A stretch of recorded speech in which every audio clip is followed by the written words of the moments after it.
It's not like the San Francisco 49ers on one side of the field and the Cincinnati Bengals on the other. It's just not like that. It's the enemy is all around you. 1 second you may be fired upon from the rear, the next second from straight ahead or either flank. You never know.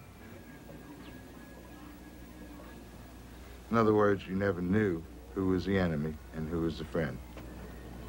They all dressed like they were all Vietnamese. Some of them were Viet Cong. They all looked alike.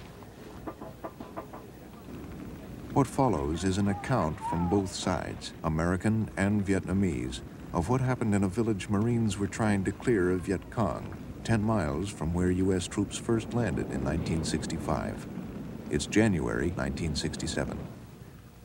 We planned a detailed two-company operation involving a golf company of the 2nd Battalion, 1st Marines, and hotel company, which I commanded.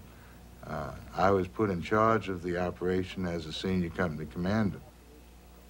Well, I could say, like, normally you come through on the village, in the operation you come through on a sweeping motion online, and you're sweeping through the village. So we get up to this village, and first you start off with a little light sniper fire, you know, then you get this 50 calibers opened up, you're getting 30 calibers opened up, and you're getting people falling all over, so you're running around trying to find out what you're doing. So we spread out and dug in. The lead squad of that 3rd platoon got about 100 to 150 meters from the tree line, and fire increased from the tree line directly to their front, and they also started receiving fire from both their flanks. It was intense gunfire, and it sounded like a jackhammer. If you ever hear a jackhammer going off, it sounded like you had about 10, 15 jackhammers going off at the same time. I mean, total chaos. And I called in artillery support to fire on the tree line. Waiting for the word to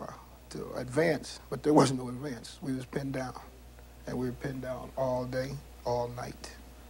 In the rain, it rained like something pitiful. You couldn't see nothing. Couldn't see nothing. You were just pinned out there. And we had casualties. We took on a lot of casualties. Out of about 30 men, there were 11 left. And we called in helicopters to come in that night in the darkness to get the wounded and killed out. The first helicopter load we got out was the last one because the Viet Cong opened up on a helicopter, wounding the pilot, and no other pilots were willing to volunteer to come in. I'd watch the guys lay there and cry for their mothers all night long. Dying, slowly dying. Asking to be shot because you can't take it no more. And you're sitting up there with your bundle of nerves. Your bundle of nerves, and all you can do is wait.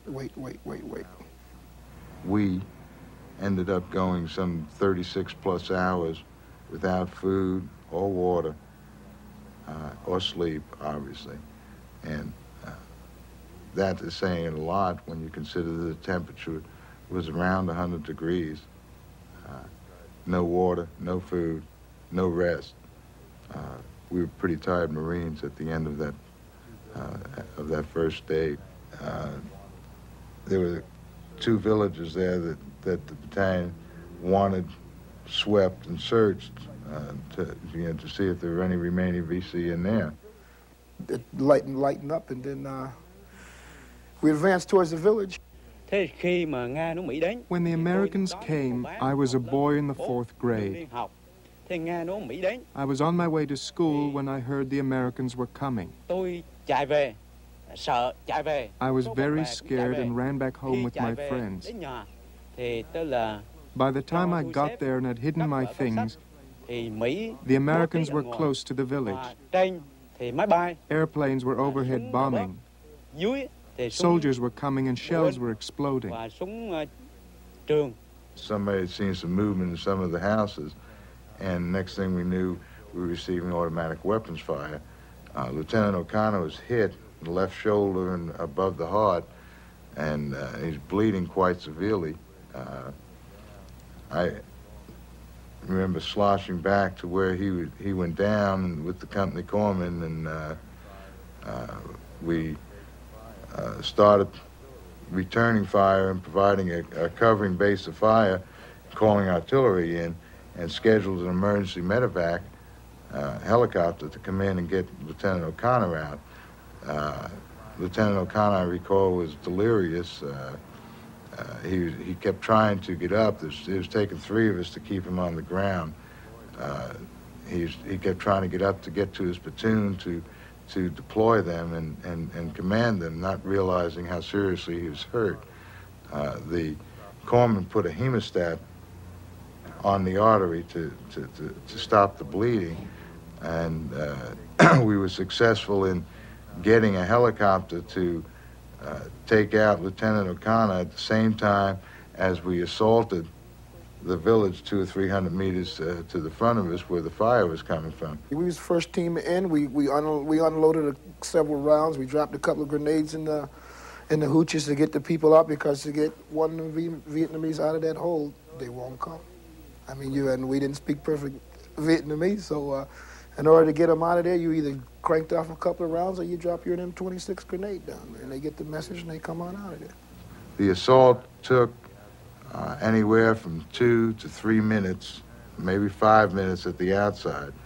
As quickly as I could determine that there was no longer any fire being returned, I ordered ceasefire and consolidation. When they came to my house, there were 10 family members inside, including my 14-year-old son.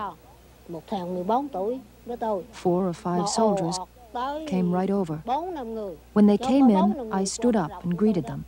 They laughed when I did that. They seemed to hate us.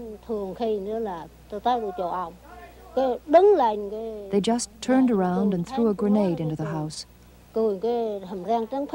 9 or 10 people were blown to pieces. I was the only one who was wounded and survived. My son and everyone else just fell dead. I was wounded and extremely frightened, and crawled quickly into a corner of the house. Although the grenade had already exploded, the soldiers fired their guns at the people to make sure that nobody would survive. It was mass chaos, like I say. Everybody's running around screaming. We got in the village and asking where the VC were, and people in the village were saying no VC. And like at one end of the village, you could hear machine gun fire going off and people screaming, and you know that somebody was either down in one of them holes getting dug out of there or something. And we dropped plenty of hand grenades down in booby traps, in holes and stuff to see if we could root them out. You go into a hooch and you got tunnels in there, and you got old ladies and kids in there running out. And I didn't shoot any old ladies and kids. I know half the guys in my squad didn't shoot no old ladies and kids, because that wasn't the fight there. They came and asked us about the Viet Cong. There were only women and children around then, and we didn't know where the VC were. But they shot at us anyway. They burned down the houses, and then they killed all our farm animals. After they killed the people, they burned down all the houses, so the survivors had no place to live. They burned everything. Even dead children were burned. So I could collect only this much of the remains of 3 children. It was only a handful of bones. Like I say, you're getting away with M14 or M60 caliber machine gun, there's no telling who's going to get killed. And you got an angry 18-year-old kid behind the gun, and he just seen his buddy get killed. He's not going to have no remorse of who's on the receiving end of that 60 caliber machine gun. The soldiers used their guns in a very brutal way. Some of the wounded people went to their beds to lie down. The soldiers shot their ears. Blood was coming out in pools as they lay there. Then the soldiers shot at their stomachs, and their insides splattered all over. Then they smashed people's heads using the butts of their guns. This terrified everybody who was still alive. The children screamed at the brutality they were seeing. But the soldiers kept on with their questioning. First they shot our water basin to pieces, then they just opened fire at us, just opened fire continuously. I was wounded and fell down. Looking back at that time, I have to say that it was so horrible that I can't describe it all. After I was wounded here, and there's still a scar from the bullet wound right here. Several dead people fell on me, so I escaped being killed. Probably in his eyes, from a kid's point of view, he probably seen it that way. You know? But like I said, we done a dog-down job that third day, and it wasn't nothing unusual about burning them hooches down and digging them Vietnamese people out of them holes and scattering animals, pigs and chickens around like we normally do. That's just a normal procedure we do, especially after 3 days. 3 days of blood and guts in the mud. Hey, you can't take it. We couldn't take it, and like I said, I can't account for every Marine that was there. What they done at that particular time, they done it because they felt that that's what they had to do. I can't account for how they acted, you know. Everybody's got their own way, but if he's seen it that way, it's the way he seen it. The way I seen it was war.